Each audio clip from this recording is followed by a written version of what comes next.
पिछले क्लास में हम लोग चल रहे थे विद्युत चुंबकीय तरंग के गुण, इलेक्ट्रोमैग्नेटिक वेव के प्रॉपर्टीज। इसमें सभी लोगों को एक अच्छा प्रश्न आपसे पूछा जाता है, विद्युत चुंबकीय तरंग के गुण को लिखें। आपको पिछले क्लास में 2 गुण हम समझा चुके थे, लेकिन सभी गुण अभी एक साथ कर देंगे। इस पे कैसे क्वेश्चन होगा उन सभी बातों को देखेंगे। तब इस लेसन में इंपॉर्टेंट है विस्थापन धारा, डिस्प्लेस्ड करंट, और उसके बाद न्यूमेरिकल तो इसमें जनरली पूछता नहीं है, फिर भी एनसीईआरटी से कुछ न्यूमेरिकल भी देख लेंगे। आज ये लेसन कंप्लीट खत्म हो जाएगा।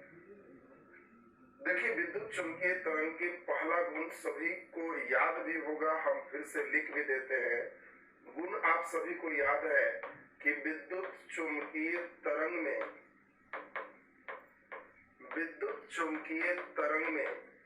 विद्युतीय क्षेत्र और चुंबकीय क्षेत्र,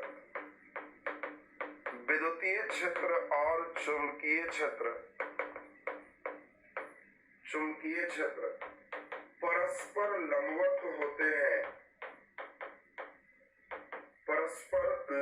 होते हैं और इसके लंबवत यह गमन करता है। तो पिछले क्लास में ही आपको समझा चुके हैं कि विद्युत चुंबकीय तरंग में विद्युतीय क्षेत्र और चुंबकीय क्षेत्र दोनों एक दूसरे के लंबवत होते हैं और इसके लंबवत ये गमन करता है। इसमें फिगर भी सभी बच्चों को याद होगा, आपको ऐसा फिगर बनाए थे और इसमें बताए थे कि कलांतर 0 डिग्री होता है, लेकिन दोनों के बीच का कोण पूछेगा तो 90 डिग्री होता है। पिछले दिन इस पर आपको ऑब्जेक्टिव हो चुका था। अब आज हम फिर से लिख रहे हैं ताकि पूरे इसका आंसर आपको एक साथ मिल सके। यही एक विद्युतीय क्षेत्र है, एक चुंबकीय क्षेत्र है और इसके लंबवत गमन करता है, जिसमें आपको याद होगा इसके गमन की दिशा E क्रॉस B की दिशा में था। दूसरी प्रॉपर्टीज भी आप सभी को याद होगा कि विद्युत चुंबकीय तरंग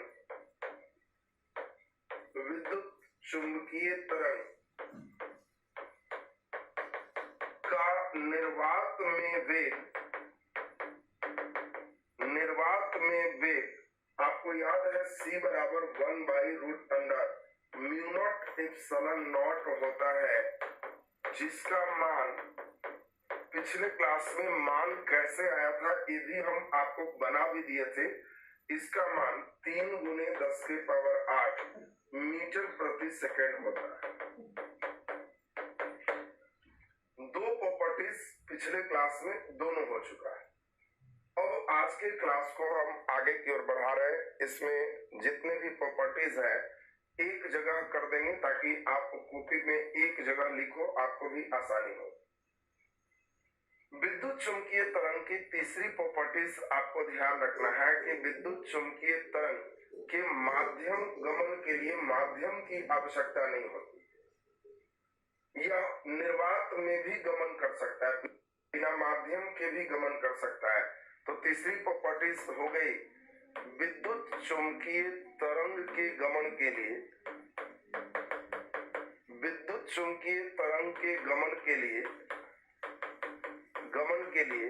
माध्यम की आवश्यकता नहीं होती।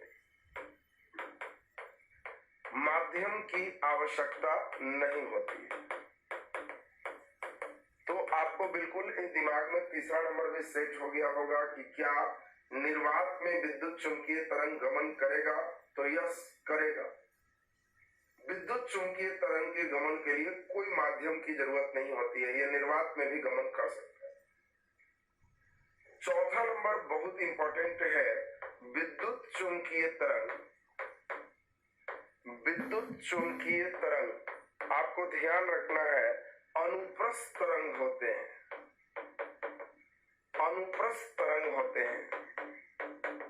देखो ध्यान देना है, अनुप्रस्थ तरंग को हम लोग इंग्लिश में ट्रांसवर्स वेव कहते हैं। ये ट्रांसवर्स वेव क्या है? तो तरंग जो ऊपर नीचे चलता है इसी को हम लोग अनुप्रस्थ तरंग कहते हैं, और जो तरंग आगे पीछे दोलन करता है उसको हम लोग अनुदैर्ध्य तरंग कहते हैं। तो विद्युत चुंबकीय तरंग ऊपर नीचे करके दोलन करता है, और आपको दिमाग में बैठा लेना है कि विद्युत चुंबकीय तरंग एक अनुप्रस्थ तरंग होता है। जैसे ही विद्युत चुंबकीय तरंग बोल रहे हैं तो आप पूरी RMI/V/X/Y सभी में ये नियम लागू हो। सबका वेग इतना ही है, सभी अनुप्रस्थ तरंग है, किसी के गमन के लिए माध्यम नहीं चाहिए। पांचवा नंबर एक और बहुत इंपॉर्टेंट है जो ध्यान देंगे, विद्युत चुंबकीय तरंग विद्युतीय और चुंबकीय क्षेत्र में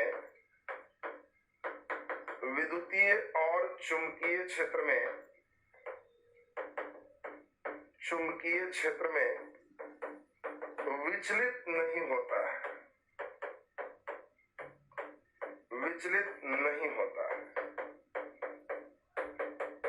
ये लाइन आपको एकदम दिमाग में बैठा लेना है। बहुत इंपॉर्टेंट प्रॉपर्टीज हो गया कि जो इलेक्ट्रोमैग्नेटिक वेव होता है वो इलेक्ट्रिकल और मैग्नेटिक फील्ड में डाइवर्ट नहीं करता। आपसे पूछा जा सकता है कोई भी RMI/V/X/Y करके कि X तरंग विचलित होगा, ऐसा क्वेश्चन बोर्ड ने पूछा भी, X तरंग विचलित होगा। अब चॉइस ए में देगा विद्युतीय क्षेत्र में, बी चुंबकीय क्षेत्र में, सी दोनों क्षेत्र में, डी किसी क्षेत्र में नहीं, तो आंसर किसी क्षेत्र में विचलित नहीं हो। क्वेश्चन देगा कि रेडियो तरंग होता है अनुप्रस्थ प्रकृति का, अनुदैर्ध्य प्रकृति का, दोनों प्रकृति का। आप एकदम दिमाग में सेट कर लेना कि कोई भी RMI/V/X/Y होगा सभी अनुप्रस्थ प्रकृति का हो, और विद्युत चुंबकीय तरंग के गमन के लिए किसी माध्यम की जरूरत नहीं होती है। तो हम समझते हैं कि यह स्टेप सभी लोगों का बिल्कुल क्लियर हो चुका है। आपको इतना जरूरत ऐसे 2 अंक में नहीं पड़े, 2 अंक में 2 प्रॉपर्टीज ही पूछे। कभी कभी हिट टेल लॉन्ग के रूप में पूछते, ऑब्जेक्टिव रूप में पूछते, तो इसीलिए हमने 5 प्रॉपर्टीज यहाँ पे डिस्कस किया। आप इसको आराम से पॉज कर लोगे और उसके बाद पॉज कर करके आराम से कॉपी पे नोट्स तैयार करो कि विद्युत चुंबकीय तरंग के गुण निम्नलिखित है। 5 गुण एकदम ध्यान में बैठा भी लोगे। अब इसके बाद हम लोग देखें विद्युत चुंबकीय तरंग के गुण के बाद, अब इसी सेक्शन में एक धारा पढ़ना है जिसको कहते हैं विस्थापन धारा। विस्थापन धारा एक इंपॉर्टेंट यहाँ पे आपको धारा है, डिस्प्लेस्ड करेंट, और सभी लोग विस्थापन धारा है क्या, कौन खोज किया, किसे कहते हैं, इन सभी बातों पर ध्यान दीजिए। देखो वैज्ञानिक आपको ध्यान रखना है, मैक्सवेल ने विस्थापन धारा का संकल्पना दिया। मैक्सवेल ने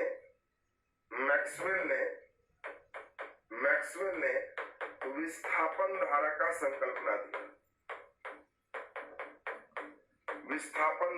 संकल्पना दिया।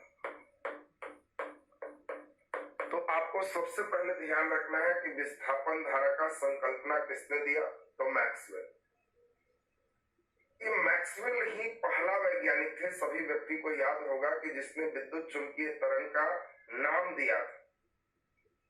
उसी कड़ी में मैक्सवेल ने विस्थापन धारा का एक कंसेप्ट दिया। ये है क्या, उसको थोड़ा समझा दे। देखो मैक्सवेल एक बहुत बढ़िया बात को पकड़ा। मैक्सवेल कहा कि अच्छा ये बताओ, कंडेंसर के बीच में अगर खाली जगह है तो करंट यहां से आया तो ये निर्वात में कैसे जाएगा, फिर ऐसे करंट कैसे आएगा। और एम्पियर ने जो परिपथ नियम दिया,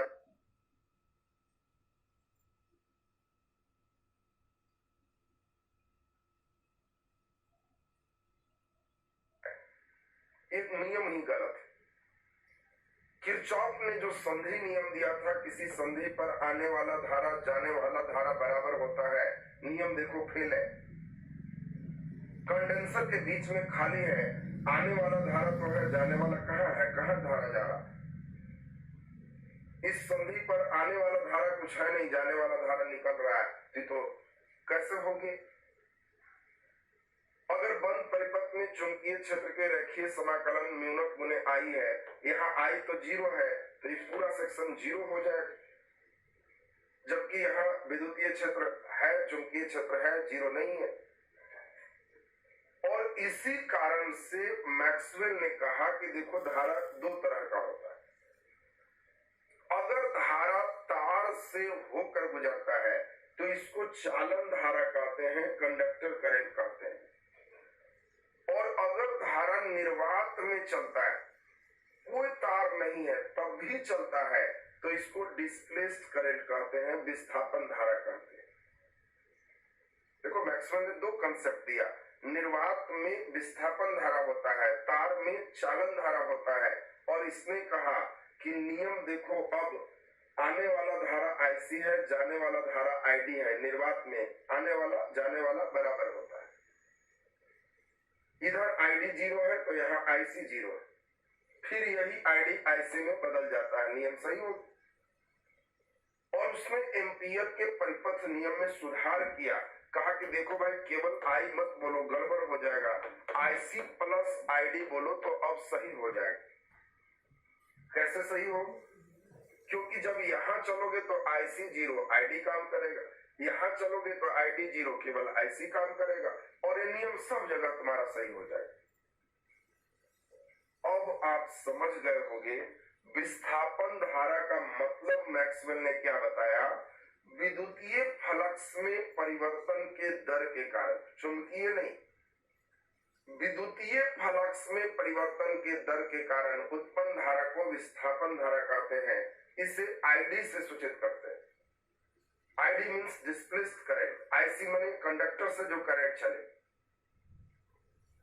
और यह निर्वात में भी गमन कर सकता है, इसको तार का जरूरत नहीं। यानी विस्थापन धारा आप सभी लोगों को क्लियर हो गया होगा। विद्युतीय फ्लक्स में परिवर्तन के दर के कारण, विद्युतीय फ्लक्स में परिवर्तन के दर के कारण, परिवर्तन के दर के कारण, यहाँ पे एक बार और ब्रेक मार दें। अगर चुंबकीय फ्लक्स में परिवर्तन के दर के कारण होगा तो इस धारा को प्रेरित धारा कहते हैं, जो आप विद्युत चुंबकीय प्रेरण और फैराडे के नियम में सुन चुके हो।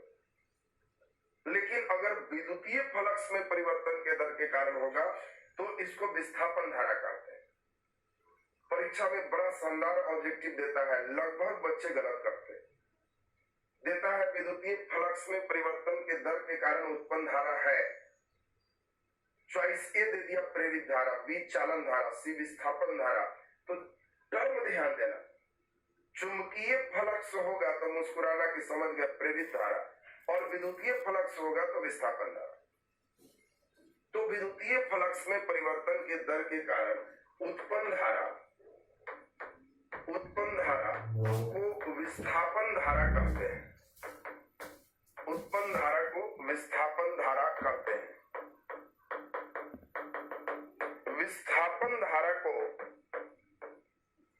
विस्थापन धारा को आईडी से सूचित करते हैं, आईडी से सूचित करते हैं। इसको डिस्प्लेस्ड करंट कहते हैं, आईडी से हम लोग डिनोट करते हैं। और यह धारा, इंपॉर्टेंट बात आपको समझाए, निर्वात में भी गमन कर सकता है,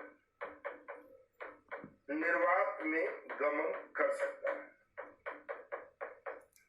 देखो इसको लिए तार की जरूरत नहीं है, ये साधारणतः हम लोग जानते हैं करंट के लिए तार चाहिए, लेकिन विस्थापन धारा विदाउट वायर भी गमन कर सकता है।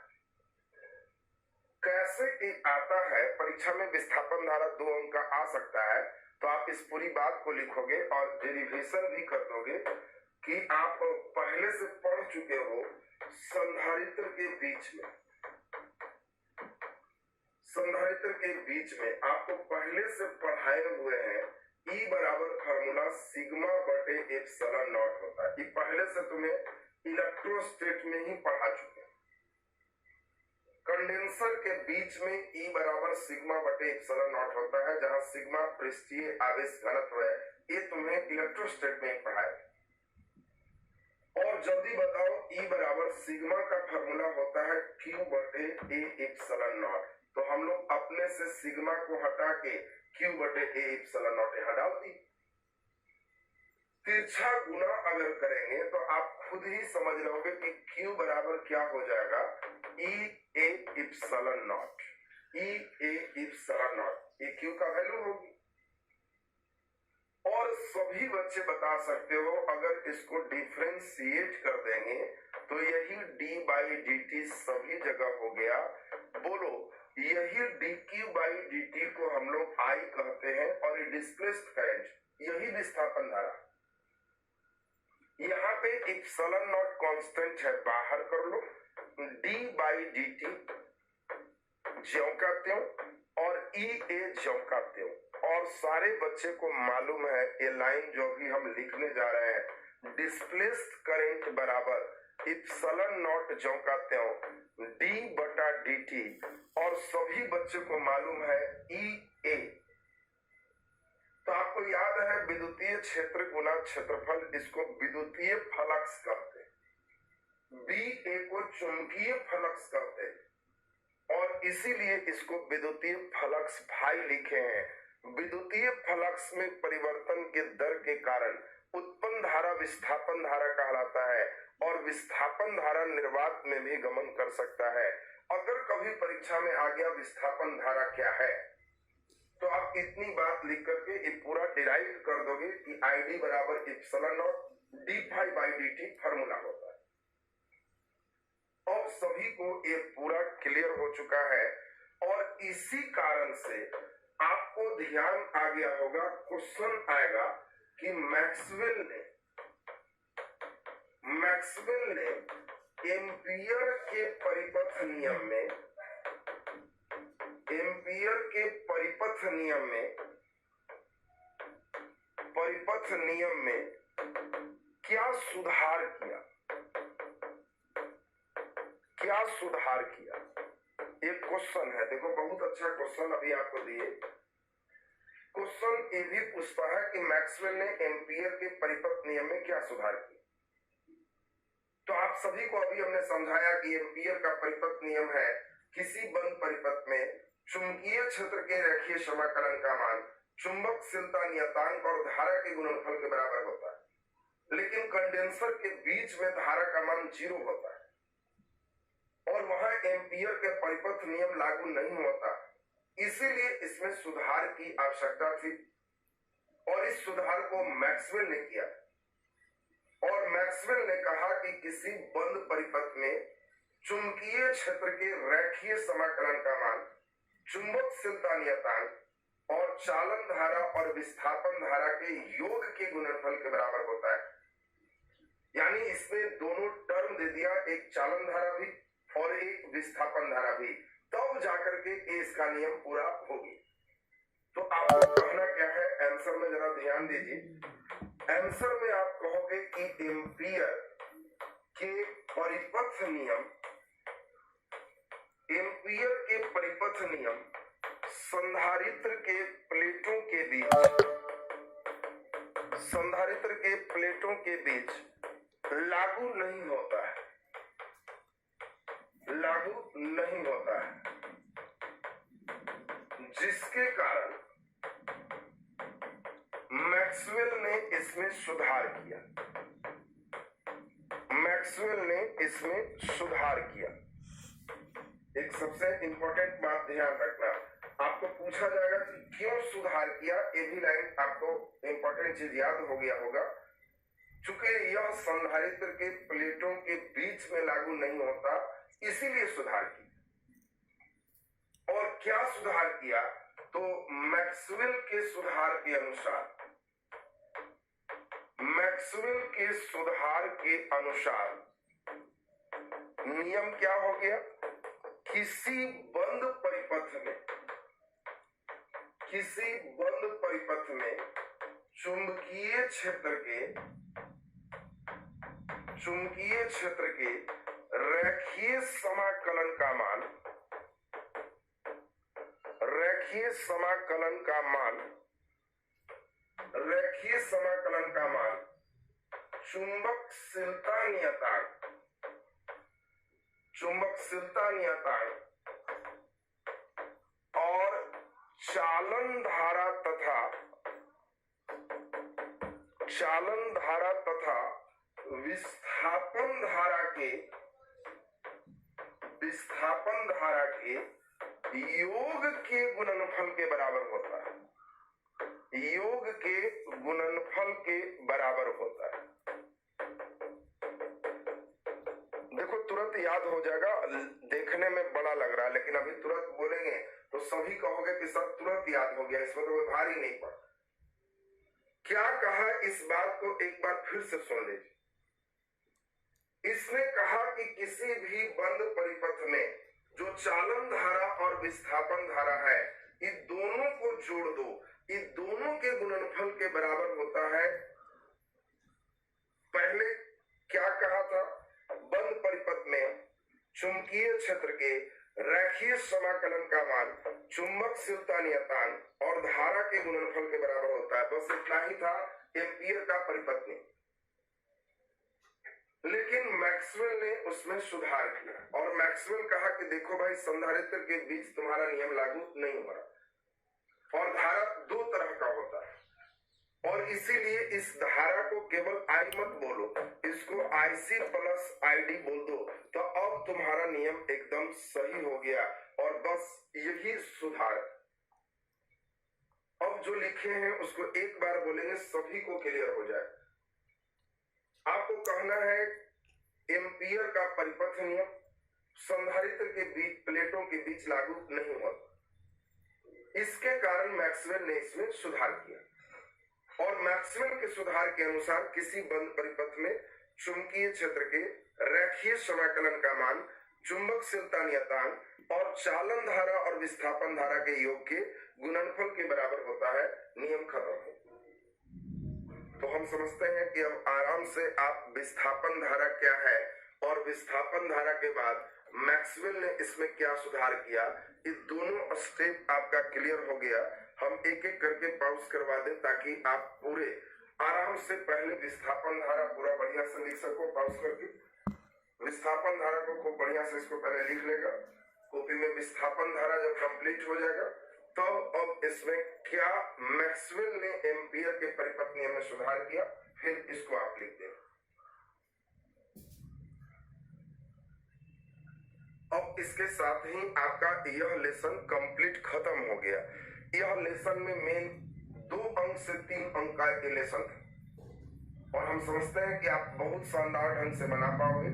इस लेसन में ध्यान क्या रखना था? विद्युत चुंबकीय तरंग की विशेषताएं। दूसरा ध्यान आपको रखना है RM, I, V, X, Y, इन सभी के प्रॉपर्टीज, खोज कौन किए, गुण क्या है, ये सभी चीज कहाँ उपयोग करेंगे, इसी को मेन ध्यान रखना।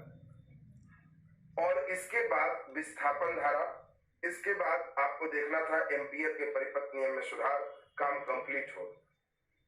कोई भी तरंग होगा तो ध्यान रखना विद्युत चुंबकीय तरंग का वेग को C कहेंगे। ये लाइफ टाइम रिचार्ज है 3 × 10⁸ मीटर पर सेकेंड। चूंकि ये तरंग है तो इसके वेव के बीच की दूरी वेवलेंथ लैम्डा होगा और एक फार्मूला वेव का हमेशा ध्यान रखना, C = n lambda. n frequency है, आवृत्ति। n आवृत्ति होता है, कितना फ्रीक्वेंसी है ये तरंग दैर्घ्य से गुना करो, यही इसका वेग हो जाए। और इसी पर आधारित हम लोग NCERT कुछ न्यूमेरिकल देखेंगे। देखिए पहला क्वेश्चन क्या है, इसको जरा ध्यान से देखिए क्या कह रहा है, उसके बाद हम लोग इसके स्टेप में चले। पहला क्वेश्चन कह रहा है, उसको जरा ध्यान दो। 10⁻⁻10 मीटर तरंग दैर्घ्य की X तरंग आपको दिया हुआ है। एक X तरंग है, इसका वेवलेंथ लैम्डा तरंग दैर्घ्य को कहते 10⁻⁻10 मीटर है और 700 एंगस्ट्रॉम तरंग दैर्घ्य के प्रकाश तरंग, दृश्य प्रकाश हो गया, एक प्रकाश तरंग है, इसका लैम्डा हम लोग को दिया हुआ है 6800 एंगस्ट्रॉम। फिर 500 मीटर के रेडियो तरंग, एक हमारे पास रेडियो तरंग भी है और रेडियो तरंग का तरंग दैर्घ्य 500 मीटर है। फिर क्या कह रहा है, किस भौतिक राशि का मान समान है? देखो तो तीनों को ठीक से देखो, सभी बच्चे तीनों को ठीक से देखो और बताओ कौन सा भौतिक राशि तीनों में तुम्हें समान प्रतीत हो रहा है। जो तीनों में, कौन सा भौतिक राशि तीनों में है, ये चीज को सबसे पहले आपको पहचानना है। तीनों में समान है, तीनों में समान। तो आप यहाँ पर एकदम हल्का क्वेश्चन है, कोई हिसाब न्यूमेरिकल नहीं था, एक प्रेजेंस ऑफ माइंड का चीज। जिसके पास प्रेजेंस ऑफ माइंड है बिल्कुल आंसर दे दिए हूं।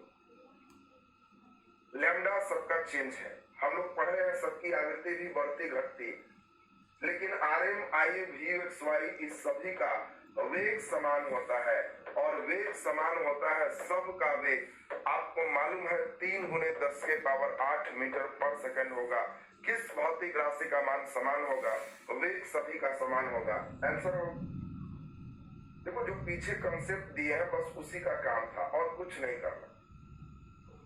दूसरा नंबर NCERT न्यूमेरिकल है। दूसरा NCERT से ही एक क्वेश्चन है, जरा ध्यान दो क्या कह रहा। एक समतल विद्युत चुंबकीय तरंग निर्वात में जेड अक्ष के अनुदिश चल रहा है। चलो एक इलेक्ट्रोमैग्नेटिक वेव जेड अक्ष के अनुदिश चल रहा है। इसके विद्युत और चुंबकीय क्षेत्र के सदिश को दिशा के बारे में आप क्या कहें? तो आप जानते हो विद्युत चुंबकीय तरंग की जो दिशा होगी, विद्युतीय और चुंबकीय क्षेत्र में आपको सभी को मालूम है कि पहले विद्युतीय क्षेत्र होता है E क्रॉस B के समानांतर दिशा होगा। ये तो एकदम हल्का है, सदिश के दिशा की बात कर रहा है, तो डायरेक्शन आपको ऑब्जेक्टिव में ही समझाएं कि E क्रॉस B के समानांतर इलेक्ट्रोमैग्नेटिक वेव चलता है, तो ये लाइन भी क्लियर हो। अब क्या कह रहा है, यदि तरंग की आवृत्ति 30 मेगाहर्ट्ज, बोलो आवृत्ति N है, यह 30 मेगाहर्ट्ज है। मेगा मतलब आप सभी लोग जानते हो 10 के पावर 6, मेगा मतलब 10 के पावर 6 होता है। तो 30 गुने 10 के पावर 6 हर्ट्ज हमने यहाँ आवृत्ति लिख दिया। तो उसकी तरंग दैर्घ्य कितनी हो? तरंग दैर्घ्य का मतलब लैम्डा क्या होगा? क्वेश्चन का दूसरा स्टेप यह है। सभी बच्चे को बार बार हम एक ही चीज सिखा रहे हैं कि इसके न्यूमेरिकल में बहुत फार्मूला और मूला का काम नहीं है। हमेशा लैम्डा कभी भी निकालना है तो तुम कहना C बराबर N लैम्डा, बस ये लाइन ध्यान दे। विद्युत चुंबकीय तरंग का वेग हमेशा C होता है, तो C बराबर N लैम्डा, तो लैम्डा बराबर C बटा N होगा। C लाइफ टाइम रिचार्ज है 3 गुने 10 के पावर 8 और N का मान तुम जान रहे हो 3 गुने 10 के पावर 6, सॉरी 30 गुने 10 के पावर 6 है। 3 से 10 बार में काट दिए तो लैम्डा बराबर 10 के पावर 6 1 7 हो गया, 8 में से 7 गया तो 1 हो गया, इसीलिए 10 मीटर एक आंसर तैयार हो गया। हम समझते हैं कि एकदम आसान क्वेश्चन था, किसी बच्चे से आराम से बनने की स्थिति में था। विद्युत चुंबकीय तरंग निर्वात में जेड अक्ष के अनुदिश चल रहा है, चलो चल रहा है। इसके विद्युतीय और चुंबकीय क्षेत्र के सदिश की दिशा के बारे में क्या कहें? तो आप कहोगे कि दिशा, ये जो जेड है E क्रॉस B के समानांतर है, E x अक्ष पर है और B y अक्ष पर है, इसीलिए यह जेड अक्ष पर चल रहा है। काम कंप्लीट हो। आवृत्ति 30 मेगाहर्ट्ज है, N दिया हुआ है, तरंग दैर्घ्य क्या होगा, लैम्डा क्या होगा, C बराबर N लैम्डा, लैम्डा निकाल देंगे। तो अब ये क्वेश्चन भी आपको बिल्कुल क्लियर हो चुका होगा। अगला नंबर प्रश्न देखिए क्या कह रहा है, जरा ध्यान से सुनेंगे। एक रेडियो तरंग 7.5 मेगाहर्ट्ज से, लैम्डा 1 7.5 मेगाहर्ट्ज, 7.5 10 के पावर 6 हर्ट्ज, मेगा को हम लोग कन्वर्ट कर लेंगे, 12 मेगाहर्ट्ज है। लैम्डा 2 12 मेगाहर्ट्ज, 12 गुने 10 के पावर 6 हर्ट्ज। किसी स्टेशन से समस्वरित हो सकता है, तो संगत तरंग दैर्घ्य क्या? संगत इसमें सॉरी देखिए गलती है, यहाँ पे हर्ट्ज दिया है तो ये आवृत्ति होगा N1 N2। संगत तरंग दैर्घ्य का बैंड क्या होगा? आवृत्ति यहाँ पर दिया हुआ है लैम्डा 1 लैम्डा 2, तुमसे पूछ रहा है। जैसे ही यहाँ हर्ट्ज दिया है तो ये आवृत्ति N1 है, ए भी हर्ट्ज है तो यह आवृत्ति N2 है। तो यहाँ लैम्डा 1 और लैम्डा 2 क्या होगा, ये आपसे पूछा जा रहा है। बोलो फॉर्मूला आप जानते हो, C बराबर N लैम्डा। तो आप सभी लोग यहाँ पे सेट कर सकते हो, लैम्डा 1 बराबर C बटे N1 और लैम्डा 2 बराबर C बटा N2। अभी हमने बताया है, बस सिंपल फॉर्मूला में सेट कर दीजिए। C का मान सब लोग जान रहे हो 3 गुने 10 के पावर 8 और N1 का मान 7.5 गुने 10 के